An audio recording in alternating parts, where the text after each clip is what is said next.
Tänään neulotaan tällainen sydänkuvio. Kuvio on 2 riviä. Ensimmäinen rivi lähtee tästä näin.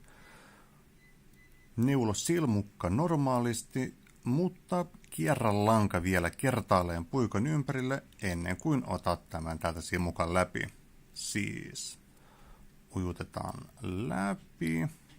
Näin. Ja vielä yksi ekstra. Ja läpi. Ja täältä näyttää sitten valmis kierros. Kakkoskierros alkaa sillä, että ujutetaan puikko tänne silmukan taakse. Nostetaan pois. Ja sitten vielä yksi lisää kaveriksi. Näin.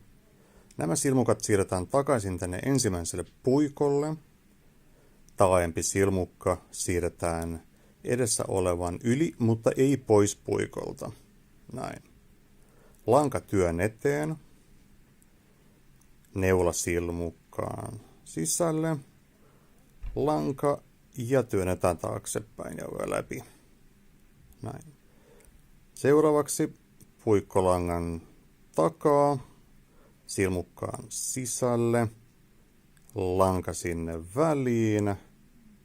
Ja ujutetaan pois. Noin.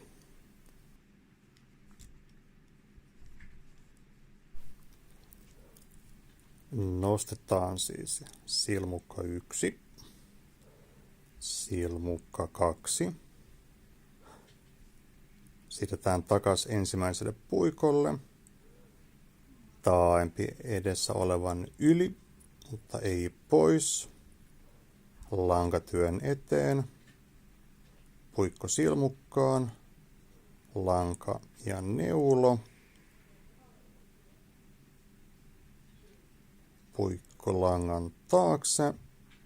Silmukkaan sisälle. Ja lanka mukaan. Ja neulo. Kas näin.